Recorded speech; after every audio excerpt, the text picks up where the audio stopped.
todos juntos aqui, de novo, nesse estúdio maravilhoso da OAB, Advocast. Que ambiente agradável e profissional. Parece o Flow, hein, presidente? Parece tá chique. Hoje juntamos aqui um pouco da advocacia pública estadual e federal. Nós temos o Dr. Dalton Andrade, que é o nosso processualista, nosso professor lá dentro da Advocacia Geral da União, que nos dá as dicas de como trabalhar.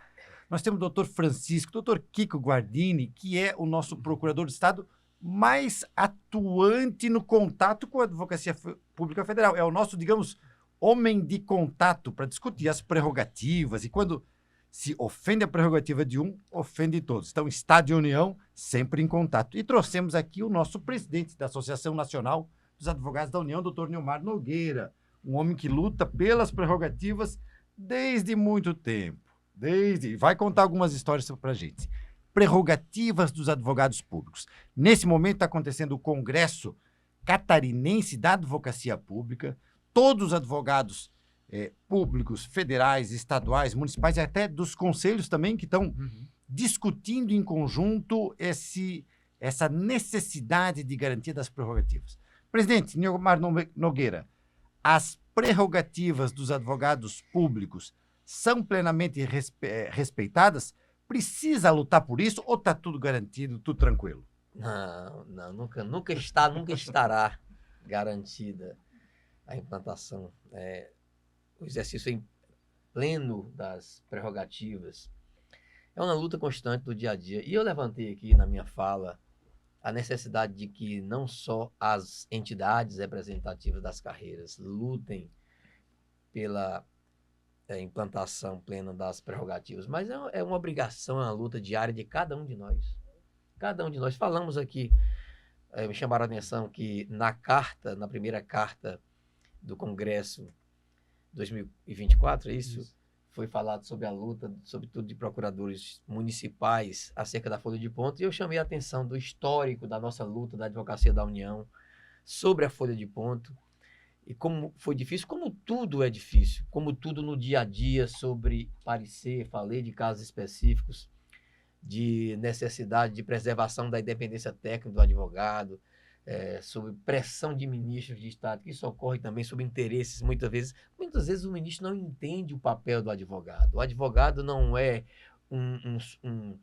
simplesmente um subalterno do ministro, e vai defender ali o seu interesse, seja qual for. Não, o advogado ele vai dizer ao ministro quais são os parâmetros legais, informar sobre os limites também da ação do ministro, só do ponto de vista legal e constitucional. E o advogado tem essa missão, muitas vezes difícil, espinhosa, porque ele é uma função de confiança do ministro ali, o procurador-chefe, o consultor, na verdade, consultor jurídico. É difícil chegar para o ministro e dizer: ministro, eu não mando no advogado para ele fazer isso ou aquilo. A gente conversa com o advogado, a gente discute teses, e são sempre visões subjetivas, muitas vezes dentro da lei, mas é assim que se resolve também, é assim que se avança na prerrogativa do advogado. Presidente, você já fez isso de dizer para o ministro que assim não é possível? Já fiz e dei um exemplo, né? Dei um exemplo de quando eu fui ministro interino, melhor, quando eu fui consultor interino, o ministro me pediu, disse que era um absurdo o parecer que tinha sido feito por um advogado, e eu disse que o advogado ele tem a plena autonomia técnica para expressar ali o seu entendimento jurídico, que eu poderia conversar com o advogado, e se ele tivesse, se ele se recusasse a adotar a mesma tese que eu apontasse, ele poderia também manter ali o seu parecer, não poderia tirar o seu parecer. Eu posso até colocar a questão para um outro advogado e ter outro parecer, porque também ao lado da defesa, e eu disse isso hoje, ao lado da defesa necessária defesa da prerrogativa dos advogados, nós temos que ter consciência também que o advogado público ele tem que oferecer alternativas ao gestor. Nós somos parceiros dos gestores na busca da construção das políticas públicas e na apresentação de soluções para a sociedade. Não somos, como o Ministério Público, apenas um fiscal da lei. Nós fazemos, claro, o controle prévio da legalidade, da constitucionalidade, mas somos também parceiros na construção das soluções e das políticas públicas para a sociedade brasileira. Doutor Francisco, nós vemos aqui alguns pontos de contato, né, da PGE Santa Catarina, o que eu pessoalmente conheço um pouco a história, né, por ter já sido integrante dessa nobre carreira, e da AGU.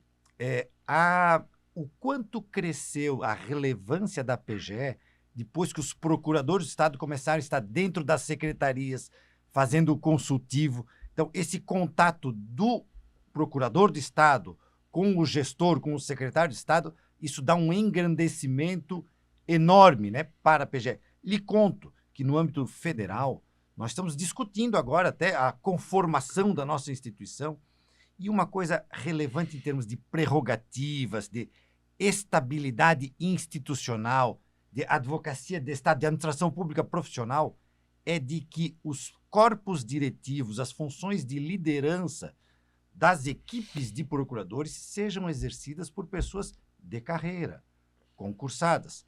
Claro que é natural de que determinado grupo político que esteja naquele momento democraticamente eleito vai ter, às vezes, o seu procurador-geral, os seus cargos mais relevantes com uma certa identidade de valores, mas que sejam escolhidos dentre os seus pares. Lhe conto que no âmbito da Advocacia Geral da União, a gente está num momento de reflexão sobre a lei orgânica, né? E esse é um dos temas em termos de prerrogativa, assim, que para manter essa independência do advogado, é necessário que o gestor do momento seja alguém que saiba de que a roda da vida gira. Hoje eu estou procurador-geral, amanhã eu volto a fazer os meus processos. Isso naturalmente faz com que ele, em média, a experiência nos mostra que respeite mais os seus pares. Aquela pessoa, às vezes, que está só passando naquela procuradoria, que não é de lá, é de outro setor, ou que não tem vínculo nenhum mais perene com aquele órgão público, que vai lá só chefiar por um momento, ela tende a não ter, digamos, um compromisso, digamos, com a instituição, a manutenção dela forte e altiva, com altivez perante o mundo político. Então, isso nós vivemos, esse debate no âmbito federal, isso é uma prerrogativa, né, de chefes também concursados, e nós vemos isso já bem consolidado, né, e como um avanço, né, nas procuradorias estaduais também. Aqui, doutor Caio, foi relevante esse questionamento, porque aqui em Santa Catarina, essa função das consultorias dos órgãos da administração era exercida por cargos comissionados, por consultores jurídicos comissionados. Puro. Sem vínculo. Sem vínculo com a Procuradoria. E com uma atuação, uma solicitação da Associação dos Procuradores do Estado, a Associação Nacional, a ANAP, ingressou com uma ADI no Supremo Tribunal Federal e conseguiu decisão favorável declarando inconstitucionais esses cargos de consultores jurídicos. Foi uma guerra judicial. Foi uma guerra judicial, né? Porque a cultura era que tivesse aquele consultor jurídico, cargo comissionado de confiança daquele secretário, daquele momento, do gestor daquele momento, né? E isso prejudica a atuação da própria assessoria que a gente se presta dentro do órgão também, de manter aquela memória também daquilo que já ocorreu, do que já passou. Isso é muito importante também, ter a permanência, né? Isso, ter a permanência de alguém lá acompanhando em diversas gestões ali na secretaria.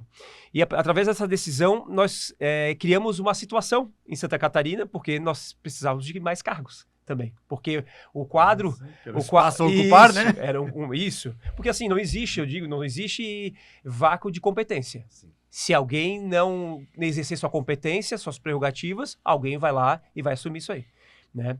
Então, a partir da decisão do Supremo, a gente passou a assumir ali as consultorias jurídicas das secretarias e a gente vê a diferença, né, com a atuação de um procurador do Estado ali efetivo, concursado, na questão da qualidade das manifestações, inclusive pelas atuações, por exemplo, dos órgãos de controle, como o Ministério Público, o Tribunal de Contas, pelas licitações e contratos que deixaram de ser suspensos, que antigamente eram suspensas aquelas licitações por causa da qualidade da manifestação. Deu diferença. Deu uma grande diferença. A questão de, por exemplo, a ação de improbidade administrativa.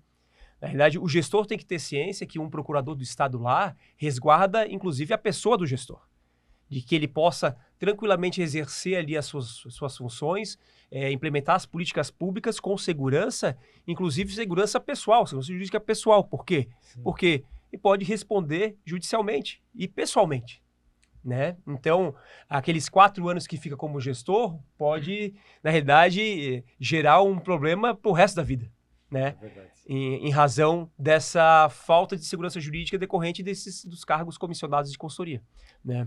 Então, a partir do momento que os procuradores assumiram essas funções nas consultorias, nas secretarias, o panorama mudou. E isso é importante também porque os procuradores passaram também a participar das decisões de governo. A ser chamado, A ser chamado para integrar ali e trazer soluções. Como o doutor Neomar disse, a visão muito do governo passados era a questão que o Procuradoria sempre dizia não. E esse não é o papel da advocacia pública. Nós temos que dizer não realmente naqueles casos de ilegalidade, inconstitucionalidade. Mas questão temos também que buscar soluções. Por quê? Porque a política pública que deve ser implementada é aquela que o eleitor, o cidadão, né, nas eleições, optou. Então, cabe à Procuradoria, os procuradores do Estado, auxiliar o gestor a implementar aquelas políticas públicas decididas e escolhidas pelo cidadão. E isso é importante, e isso gerou, com certeza, uma grande valorização da nossa carreira aqui em Santa Catarina. Como os temas se conectam, né? Assim, o advogado que só diz não, ele não contribui, né? E eles colocam, presidente Neomar, a perenidade da administração pública. O advogado público, os grupos políticos mudam e nós contribuímos com essa perenidade da administração pública. Somente quem está preocupado no longo prazo pode ter uma postura diferente daquela do não e começar a ter uma postura, digamos, conciliatória. O advogado de curtíssimo prazo só quer ganhar, derrotar o adversário. Mas e o precatório que vai surgir daqui a 10 anos? Não é problema para o curto prazo.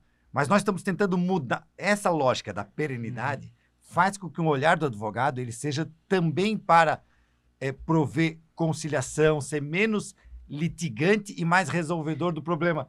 Me permita, hoje, quem tem, doutor Kiko, desempenhado um papel de toda a região aqui, de tirar esse olhar só do curto prazo da vitória, mas levar também para uma conciliação, é o nosso colega Dalton. Dalton, nos conte, está mudando ou não o perfil do nosso advogado público? Perfeito, doutor Caio. Obrigado pela pergunta. Está mudando muito. É uma exigência de mudança do advogado público, que é aquele que quer postergar o processo, quer contestar, quer levar até o final para o advogado público consensualista, que vai resolver o problema por meio de acordos e por meio de... E aí eu quero linkar com a fala do nosso presidente, que é o objeto dessa conversa de hoje, que é a questão das prerrogativas, né? Por que as prerrogativas, quando alguém de fora ouve, pensam que é o advogado público querendo ganhar mais, querendo ter mais direito, querendo estar numa situação melhor? Não, as prerrogativas existem para proteger o interesse público. E eu vou trazer um exemplo aqui, doutor Francisco, que envolve uma ação desse advogado público moderno, que o doutor Caio trouxe, que é o da consensualidade, e uma ação, um acordo celebrado entre a União e o Estado de Santa Catarina.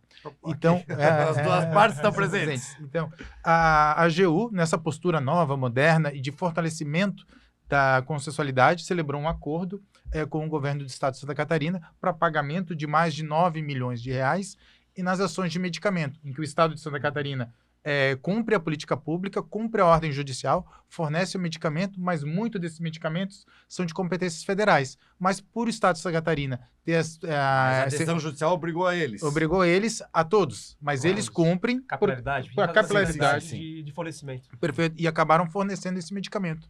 E só que arcaram com todo o custo. Então a União tem um dever de ressarcir parcialmente o Estado de Santa Catarina. Reconhecendo esse nosso dever e parando com o litígio, chegamos a um acordo com o Estado de Santa Catarina e resolvemos, com descontos, com deságios, o pagamento de 9 milhões de reais.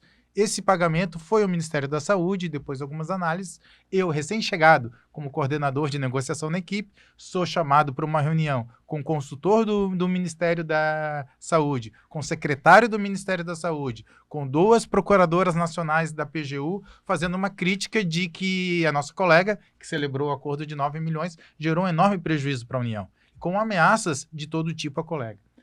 Uma incompreensão do papel dela. E aí linka com as E prerrogativas. exatamente. Daí a importância das prerrogativas. Que advogado público vai fazer acordo se a qualquer hora pode ser processado, criticado e de forma equivocada, como foi feito. Depois analisamos o processo com calma, fizemos o estudo e explicamos ao Ministério da Saúde a correção do acordo, como ele foi vantajoso, não só para o Estado de Santa Catarina, mas como para a União também, reduzindo os valores que teríamos que pagar e que era adequado e tinham ordens judiciais que justificavam. Então é fundamental o advogado público ter prerrogativas para que possa atuar, mudar esse paradigma, que é muito mais simples contestar e recorrer de tudo. E ele precisa de garantias de que, se for consensual, se for reconhecer um pedido, se colocar o seu nome, analisar aquele processo e entender que deve ser feito pagamento, ele vai ter Vai ser respaldo apoiado pela na instituição, né? Então é fundamental que o advogado público tenha prerrogativas para que o bom trabalho seja desenvolvido. Me permita, eu quis falar naquele momento, inclusive, para dizer isso. A prerrogativa é que aparece em todos esses cenários a necessidade de prerrogativa, tanto quando você percebe que o advogado tende a sempre achar que tem que dizer sim, quando ele sempre acha que tem que ser um fiscal da lei e sempre recusar um pedido do gestor sem apresentar uma alternativa.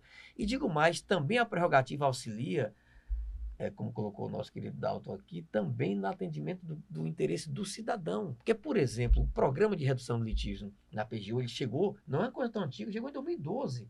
Na PGU, ele começou em 2012 e houve muito questionamento de alguns advogados sobre a indisponibilidade do interesse público. Nós não podemos, a prerrogativa tem que ser encarada como um poder-dever. É isso, poder Presidente, me permita um acordo semântico aqui explicar para a nossa audiência. O programa de redução do litígio era uma desistência de recursos em massa que não tinham chance.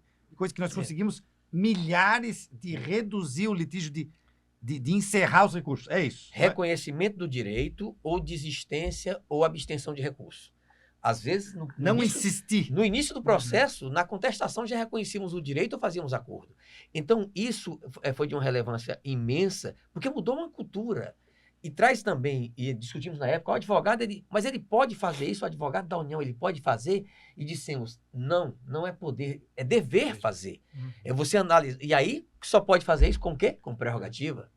Aí, a prerrogativa aparece sempre como um instrumento necessário para que o advogado faça valer o interesse do cidadão, o interesse do gestor e o interesse, na verdade, da sociedade para assumir. E aí, o que eu disse, eu trago de novo a minha fala inicial, ele tem que vestir a camisa da liberdade, a camisa da independência técnica, a camisa para que ele fazendo valer a prerrogativa, ele melhor atenda ao interesse do seu cliente e do cidadão ao final da linha.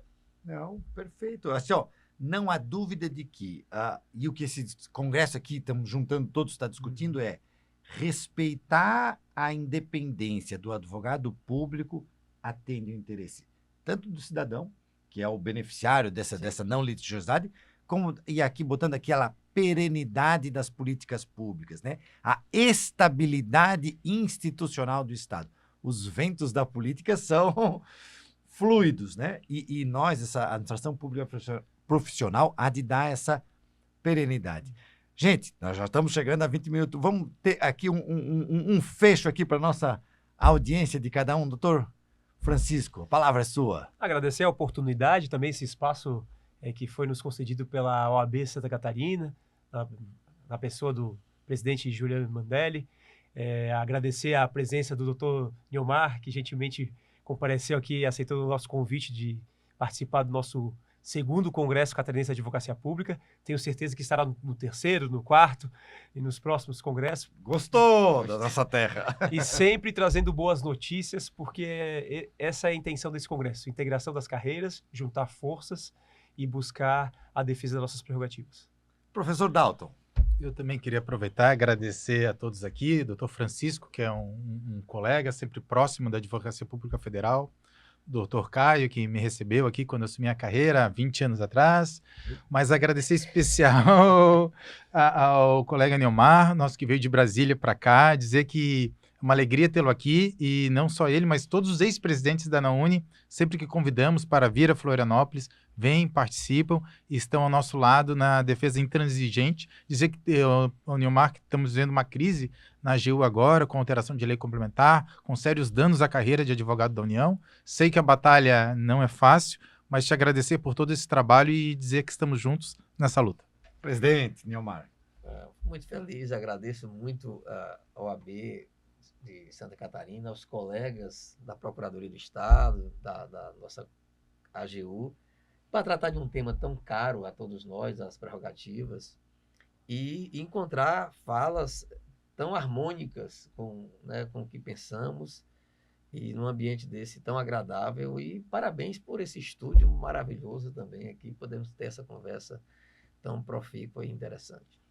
Que alegria, que alegria. Eu também agradeço aí a todos essa oportunidade da OAB, né, ter advogados públicos. E hoje a gente viu, assim, eruditos, né, o pessoal estudioso, o pessoal que trabalha também pregando ética, né, e aqui hoje se falou de altivez. Então, erudição, ética e altivez. Com essas 3 qualidades, esses advogados públicos aqui, ninguém segura. Não há carreira jurídica, Ministério Público, magistratura, defensoria, que suplante essa energia dos advogados públicos. Muito bom. Obrigado, pessoal. Daqui a pouco tem outros assuntos aqui no Advocast.